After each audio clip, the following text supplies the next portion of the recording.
कभी सोचा है एक ऐसा एडवेंचर जहां मेहनत के साथ साथ किस्मत भी काम आए? आज हम एक ऐसी ही जगह की बात करने जा रहे हैं जहां यह सपना सच हो सकता है।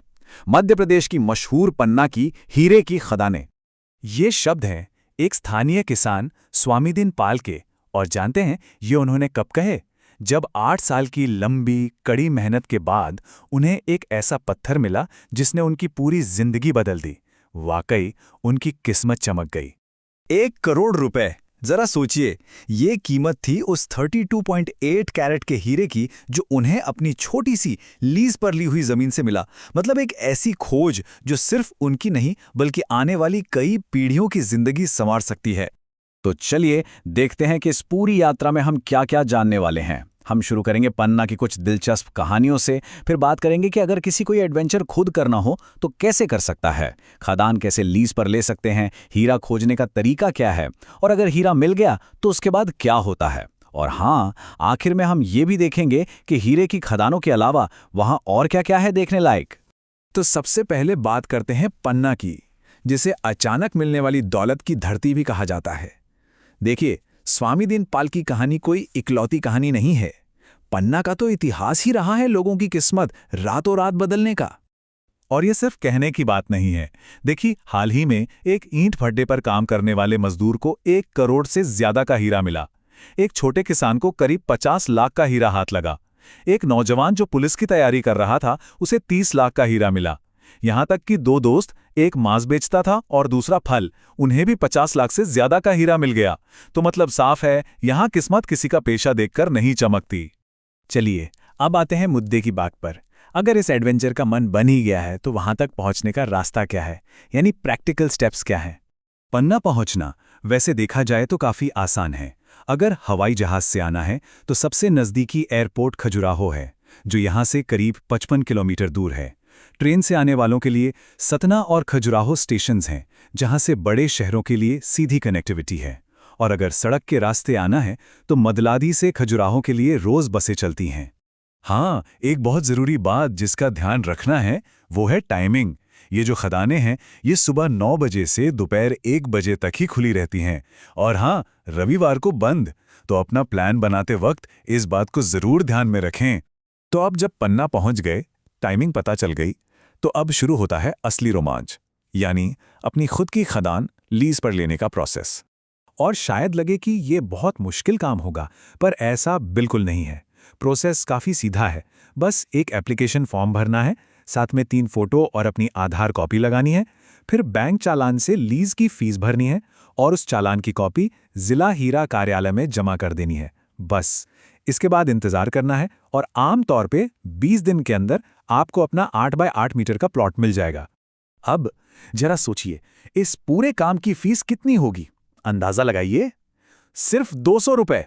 जी हां, बिल्कुल सही सुना। 1 साल के लिए अपनी किस्मत आजमाने का खर्च सिर्फ 200 रुपए है। ठीक है, तो प्लॉट मिल गया। अब क्या? अब शुरू होती है असली मेहनत, हीरा खोजने का काम। और ये कोई मशीनों वाला काम नहीं है, ये पूरी तरह से हाथों से किए जाने वाला एक पारंपरिक तरीका है।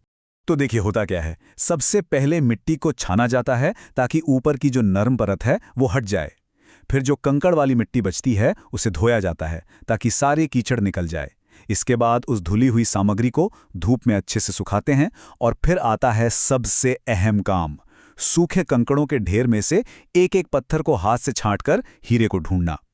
ये एक बहुत ही धैर्य और मेहनत का काम है जो पीढ़ियों से ऐसे ही किया जा रहा है।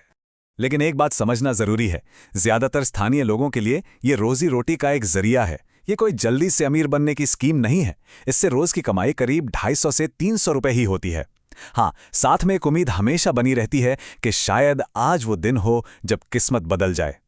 तो मान लीजिए वो उम्मीद पूरी हो गई, कंकड़ों के बीच कुछ चमका और वो हीरा है। उस एक पल की कल्पना कीजिए। लेकिन उसके बाद क्या? उस मिट्टी के टुकड़े से बैंक अकाउंट तक का सफर कैसा होता है? वो पल तो यकीनन जिंदगी का सबसे रोमांचक पल होगा। लेकिन ये तो बस शुरुआत है। इसके बाद एक पूरी सरकारी प्रक्रिया है जिसे फॉलो करना होता है। तो नियम यह है कि जैसे ही हीरा मिलता है उसे जिला हीरा कार्यालय में जमा कराना होता है। वहां के अधिकारी फिर उस पत्थर की जांच करके उसकी कीमत तय करते हैं, यानी उसका मूल्यांकन करते हैं। इसके बाद उस हीरे को सरकार की अगली नीलामी में रखा जाता है और जब नीलामी पूरी हो जाती है तो अपनी रकम मिल जाती है। पूरा सिस्टम काफी पारदर्शी है ताकि खोजने वाले को उसकी मेहनत का सही दाम मिले। अब सवाल उठता है कि कितना पैसा मिलता है। तो देखिए, नीलामी में जो भी रकम मिलती है उसमें से सरकार करीब 12.5% यानी 12.5% रॉयल्टी और टैक्स के तौर पर रखती है और बाकी का पूरा 87.5% हिस्सा सीधा उस इंसान को मिलता है जिसने हीरा खोजा है।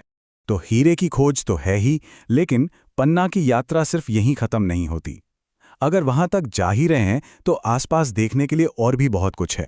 जैसे कि पन्ना नेशनल पार्क जा सकते हैं, जो अपने बाघों और वाइल्ड लाइफ के लिए बहुत मशहूर है। वहां पांडव वाटरफॉल है, एक बहुत ही खूबसूरत 100 फुट ऊंचा झरना। और हाँ, खजुराहो के विश्व प्रसिद्ध मंदिर तो हैं ही। साथ ही केन नदी पर बना राने फॉल्स भी एक बेहतरीन जगह है। तो मतलब एक ही ट्रिप में एडवेंचर, नेचर और इतिहास सब कुछ मिल सकता है। तो पन्ना की ये यात्रा वाकई में एक अनोखा अनुभव है। ये एडवेंचर, संस्कृति और एक ऐसे खजाने को पाने की उम्मीद का संगम है जो शायद सब कुछ बदल दे।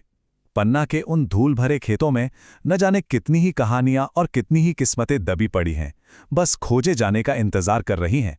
सवाल बस ये है कि अगला हीरा किसे मिलेगा। Like and subscribe for more similar video. Thank you.